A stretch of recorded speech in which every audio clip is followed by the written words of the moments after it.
ഓം ശ്രീ ആഞ്ജനേയ നമ. MSV4 astro റിസർച്ചിലേക്ക് സ്വാഗതം. ഞാൻ MS വിനീത്. ഈ വീഡിയോയിൽ ഞാൻ പറയാൻ ഉദ്ദേശിക്കുന്നത് ദ്വിദ്വാദശ രാജയോഗം, അതായത് കുംഭം രാശിയിൽ നിലവിൽ ശനി അതുപോലെ ബുധൻ ഈ രണ്ട് ഗ്രഹങ്ങൾ ജ്യോതിഷപ്രകാരം ഇത് രണ്ടും അതുപോലെ നല്ല മിത്രങ്ങളാണ്. അപ്പം ഈ കുംഭം രാശി എന്ന് പറഞ്ഞത് ശനി ഗ്രഹത്തിന്റെ സ്വക്ഷേത്രം അതുപോലെ മൂലക്ഷേത്രം കൂടിയാണ് കുംഭം രാശി. ഇവിടെ ബുധഗ്രഹവും നിൽക്കുന്നു. അങ്ങനെ ദ്വാദശ രാജയോഗം ഈ രണ്ട് ഗ്രഹങ്ങൾ കൊണ്ട് കിട്ടാവുന്ന നല്ല ഒരു ഫലമാണ് ഇവിടെ ഉണ്ടാവുന്നത്. ഞാൻ കഴിഞ്ഞ 1-2 വീഡിയോകളിലായി ശനി പൂർണ്ണമായി അനുഗ്രഹം ചൊരിയുന്ന കുറച്ച് നക്ഷത്ര ജാതകരുടെ ഡീറ്റെയിൽസ് പറഞ്ഞിരുന്നു. അതുപോലെ തന്നെ ശുക്രൻ മീനം രാശിയിൽ നിന്നുകൊണ്ട് അനുഗ്രഹം ചൊരിയുന്ന കുറച്ച് നക്ഷത്ര ജാതകരുടെ ഡീറ്റെയിൽസ് പറഞ്ഞിരുന്നു. അപ്പം ഇവിടെ ശനിക്കാണ് പ്രസക്തി. അപ്പം ശനിയുടെ അനുഗ്രഹം കിട്ടാൻ പോകുന്ന കുറച്ച് കൂറുകൾ, അവരുടെ കൂറുകൾ ഞാൻ ഒന്നുകൂടെ പറയാം. കുംഭം കൂറില്, അതുപോലെ വൃശ്ചികം, ചിങ്ങം, ഇടവം കൂറിലൊക്കെ ശനിയുടെ പൂർണ്ണ അനുഗ്രഹം കിട്ടാനുള്ള സാധ്യതകളുണ്ട്. നിലവില് എൻ്റെ പഴയ പോസ്റ്റ് ചെയ്ത വീഡിയോ ഒന്ന് കാണാൻ ശ്രമിക്കുക. അതിന്റെ ഡിസ്ക്രിപ്ഷനിൽ ഞാൻ അതിന്റെ ലിങ്ക് ഞാൻ ഇട്ടേക്കാം. അത് പൂർണ്ണമായിട്ടൊന്ന് കാണാൻ ശ്രമിക്കുക. അപ്പം ഈ വീഡിയോയിൽ ദ്വിദ്വാദശ രാജയോഗം, കുംഭം രാശിയിലെ ശനി അതുപോലെ ബുധൻ നിൽക്കുന്നു. ഇത് നിൽക്കുന്നത് കൊണ്ട് ബുധൻ അടുത്തത് മീനം രാശിയിലോട്ട് മാറാൻ പോവുകയാണ്. അതിന് മുൻപായിട്ട് തന്നെ ഈ രണ്ട് ഗ്രഹങ്ങളുടെയും അടിസ്ഥാനത്തിൽ ചില നക്ഷത്ര ജാതകർക്ക്, ചില കൂറിൽ വരുന്ന നക്ഷത്ര ജാതകർക്ക് വളരെ നല്ല സമയം, ഇതിന്റെ പൂർണ്ണ അനുഗ്രഹം കിട്ടാൻ പോവുകയാണ്. അപ്പം ഏതൊക്കെ നക്ഷത്ര ജാതകരാണെന്ന് നമുക്ക് നോക്കാം. പ്രത്യേകിച്ച് ഇവർക്ക് സാമ്പത്തികപരമായിട്ട് അതുപോലെ ജീവിതത്തിലുള്ള ക്ലേശങ്ങൾ കാര്യങ്ങളൊക്കെ മാറി നിൽക്കുന്നു. ബിസിനസ് രംഗത്ത് പ്രവർത്തിക്കുന്നവർക്ക് വളരെ നല്ല സമയം. അതുപോലെ ജോലി പുതിയതായിട്ട് അന്വേഷിക്കുന്നവർക്ക് അടുത്ത ഒരു 1.5 മാസക്കാലം വളരെ നല്ല സമയമായിരിക്കും. ആ ഒരു നക്ഷത്ര ജാതകർ ആരൊക്കെയാണെന്ന് നമുക്ക് നോക്കാം.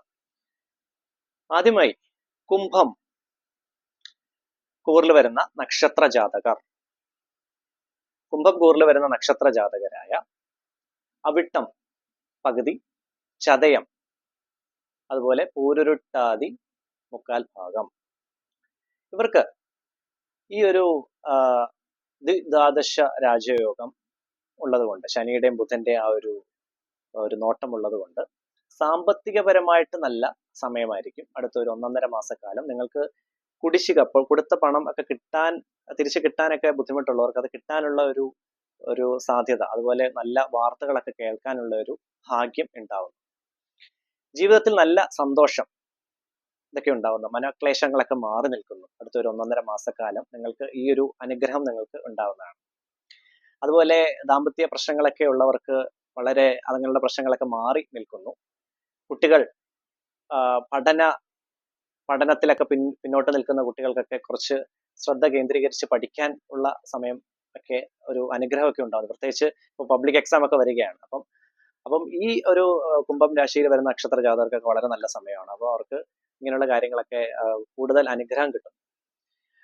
അപ്പം അടുത്തത് മകരം രാശിയിൽ വരുന്ന നക്ഷത്ര ജാതകരായ ഉത്രാടം മുക്കാൽ ഭാഗം, അതുപോലെ തിരുവോണം, അവിട്ടം പകുതി. ഇവർക്ക് ജോലി പുതിയതായിട്ട് അന്വേഷിക്കുന്നവരൊക്കെ ആണെങ്കിൽ ഇവർക്ക് ജോലി കിട്ടാനുള്ള സാധ്യതകളൊക്കെ ഉണ്ട്. അതുപോലെ പുതിയ അവസരങ്ങൾ, ബിസിനസ് രംഗത്ത് പ്രവർത്തിക്കുന്നവർക്കൊക്കെ നല്ല പുതിയ കോണ്ടാക്ട്സും കാര്യങ്ങൾ, അതുപോലെ ഇൻവെസ്റ്റ്മെന്റ്സ് ഒക്കെ ചെയ്യാൻ ആഗ്രഹിക്കുന്നവർക്കൊക്കെ വളരെ നല്ല സമയമാണ്. അപ്പൊ മകരം രാശിയിൽ വരുന്ന നക്ഷത്ര ജാതകര് ഇവർക്ക് ഈ ഒരു ദ്വിദ്വാദശ രാജയോഗത്തിന്റെ ഒരു ഫലം പൂർണ്ണമായിട്ട് കിട്ടുന്നതാണ്. പിന്നെ മറ്റുള്ളവരിൽ നിന്നുള്ള ബഹുമാനം കാര്യങ്ങളൊക്കെ ആർജിച്ചെടുക്കാനുള്ള ഒരു സമയം കൂടിയാണ്. അടുത്തായി അവസാനമായിട്ട് ഞാൻ പറയുന്നത് ഇടവം രാശിയിൽ വരുന്ന നക്ഷത്ര ജാതകരായ കാർത്തിക മുക്കാൽ ഭാഗം, അതുപോലെ രോഹിണി മകേര പകുതി. ഇവർക്കും ഈ ഒരു ദ്വിദ്വാദശ രാജയോഗത്തിന്റെ ഒരു ഫലം ഇവർക്കും കിട്ടുന്നതാണ്. പ്രത്യേകിച്ച് ഈ ശനി ബുധൻ ഒരുമിച്ച് ഇവർക്കും അനുഗ്രഹം ചൊരിയാൻ പോവുകയാണ്. കാരണം ഇപ്പൊ ബുധന്റെ ഒരു മാറ്റം ഉണ്ടാകാൻ പോവുകയാണ്. മീനം രാശിയിലോട്ട് ബുധൻ മാറുന്നതിന് മുമ്പ് തന്നെ ഇതിന്റെ ഒരു അനുഗ്രഹം നിങ്ങൾക്ക് ഉണ്ടാവുന്നതാണ്. അപ്പം കരിയറിൽ നല്ല രീതിയിലുള്ള ഇമ്പ്രൂവ്മെന്റ്സ്, കാര്യങ്ങൾ, ജോലി സംബന്ധമായിട്ടുള്ള തടസ്സങ്ങളൊക്കെ ഉണ്ടെങ്കിൽ അതൊക്കെ മാറി നിൽക്കുന്നു. പുതിയതായിട്ട് ജോലി അന്വേഷിക്കുന്നവർക്ക് വളരെ നല്ല സമയം. അതുപോലെ കല്യാണമൊക്കെ ആലോചിക്കുന്നവർക്ക് നല്ല സമയമാണ്. നിങ്ങൾക്ക് നല്ല വാർത്തകളൊക്കെ കേൾക്കാനുള്ള സമയം, അതുപോലെ ഹയർ സ്റ്റഡീസിനൊക്കെ പോകാൻ പ്ലാൻ ചെയ്യുന്നവർക്ക് അങ്ങനെയുള്ള നല്ല ഡിസിഷൻസ് ഒക്കെ എടുക്കാൻ സഹായകരമാകുന്ന ഒരു സമയം കൂടിയാണ് അടുത്ത ഒരു 1-1.5 മാസക്കാലം. നിങ്ങൾക്കും വളരെ നല്ല സമയമാണ്. അപ്പം ബിസിനസ് രംഗത്തൊക്കെ പ്രവർത്തിക്കുന്നവർക്ക് നല്ല രീതിയിലുള്ള ഇംപ്രൂവ്മെന്റ്സ്, അതിൽ നിന്നുള്ള റിട്ടേൺസ് കാര്യങ്ങളൊക്കെ കിട്ടുന്നു. അതുപോലെ കരിയറിൽ നല്ല ഡെവലപ്മെന്റ്സ്, ഇതൊക്കെയാണ് ഇതുകൊണ്ട് ഉദ്ദേശിക്കുന്നത്. ഇതാണ് ഞാൻ ഈ വീഡിയോയിലൂടെ പറയാൻ ആഗ്രഹിച്ചത്, ദ്വിദ്വാദശ രാജയോഗം.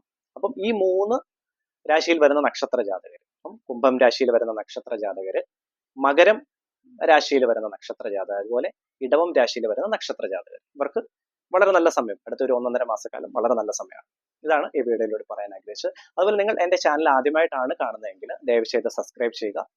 നിങ്ങളുടെ വിലയേറിയ അഭിപ്രായം കൂടി കമന്റ് ബോക്സിൽ രേഖപ്പെടുത്തേണ്ടതാണ്. അതുപോലെ എല്ലാ വീഡിയോസും പരമാവധി ഒന്ന് ലൈക്ക് കൂടി ചെയ്തു പോവുക. എല്ലാവർക്കും നന്മയും ഐശ്വര്യവും ഉണ്ടാവട്ടെ. നന്ദി, നമസ്കാരം.